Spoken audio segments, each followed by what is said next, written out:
Sebanyak 11 PPS diaktifkan di Kota Merudu, 7 PPS di Paitan, 4 PPS di Pitas, 3 PPS di Kudat dan 1 PPS di Lahad Datu. 3 PPS dengan jumlah mangsa tertinggi ialah SK Ranau, Kota Merudu dengan 1,280 mangsa. Diikuti dengan SM Advent Goshen, Kota Merudu dengan 711 mangsa dan Dewan SK Sikwati Kudat dengan 628 mangsa. Trend semasa situasi banjir di negeri ini masih menunjukkan peningkatan. Situasi banjir di beberapa kawasan di Johor iaitu daerah Segamat kini mulai pulih. Untuk laporannya, kita terus bersama Azri Idris di Kampung Sungai Gatum, Labis, Segamat, Johor. Silakan Azri dengan laporan anda.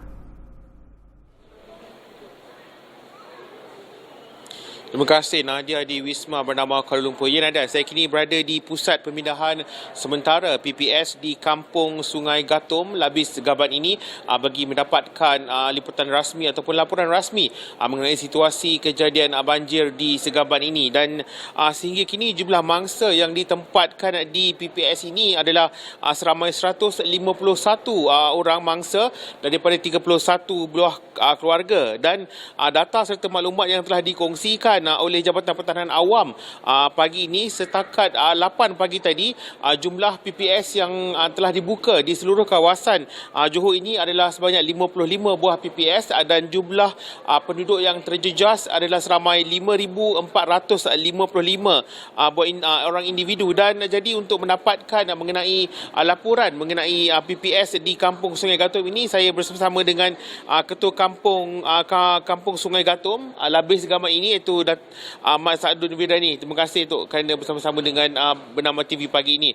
Jadi mungkin Datuk boleh kongsikan sedikit mengenai informasi di PPS Sungai Gatum ni, Tok. Okey, sini Tok. Terima kasih kepada Bernama, dan untuk makluman PPS Kampung Sungai Gatum kita buka pada 24 hari bulan dengan jumlah mangsa seramai 31 keluarga yang terlibat. Tetapi secara keseluruhan keluarga yang terlibat adalah seramai 70 orang.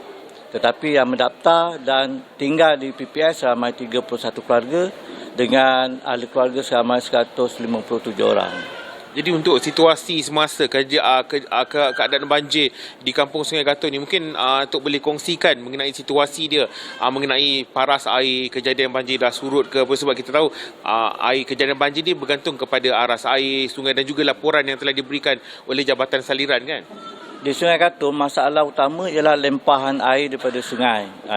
Sungai Gatum, kampung ini berhampiran dengan sungai. Jadi, bila hujan lebat, air akan melempah sungai. Jadi, kawasan itu akan jadi lebih dalam lah. Ada paling dalam sehingga pada pinggang lah di jalan. Dan banyak rumah yang terlibat di kawasan tersebut. Dan ada 3 jalan yang terputus pada 24 di bulan itulah. So, untuk keadaan sehingga sekarang ni, bagaimana situasi keadaan banjirnya, Tok? Alhamdulillah pada masa sekarang keadaan sungai telah surut dan kami jangka penduduk boleh pulang mulai petang ini, dan walau bagaimanapun kita masih lagi bersiap sedia jika berlaku apa-apa lagi kemungkinan yang akan berlaku. Arahan untuk pulang semula ke rumah tu mungkin bila akan diterima ataupun mendapat arahan daripada siapa, kebenaran untuk yang tinggal di PPS ni untuk pulang ke rumah masing-masing tu? Biasanya kita minta kebenaran daripada Tuan DO. Kita akan maklumkan kepada beliau bahawa PPS kita akan ditutup, dan jika beliau bersetuju tutup, kita akan tutuplah pada petang ini, insya-Allah. So far tu mengenai fasiliti ataupun kemudahan yang disediakan kepada mangsa-mangsa yang terjejas di kawasan PPS ni, apa bantuan dan juga kemudahan yang telah disediakan oleh kepada penduduk yang tinggal di sinilah? Alhamdulillah kita dapat kerjasama daripada badan-badan NGO, yang mana daripada SV, Southern Volunteer dan juga badan-badan NGO yang lain lah. Ada yang daripada Kedah pun datang membantu membagi sumbangan, dan kita alhamdulillah lah dari segi pemakanan kita tak ada masalah sebab kita dibekalkan oleh JKM, dan kemah-kemah pun kita dapat dengan segera daripada JKM. Jadi masalah itu tidak timbul. Dan pengurusan kita bekerjasama dengan Jawatan Kuasa Kampung dan juga KRT peringkat kampung. Kita bersama-sama untuk menguruskan persiapan.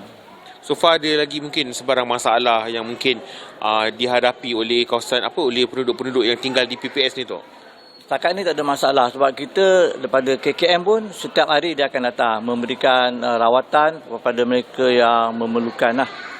Jadi setakat ni alhamdulillah kita dapat kerjasama daripada APM, bomber dan anggota polis. Dua jam sekali dia akan datang untuk membuat pemantauan.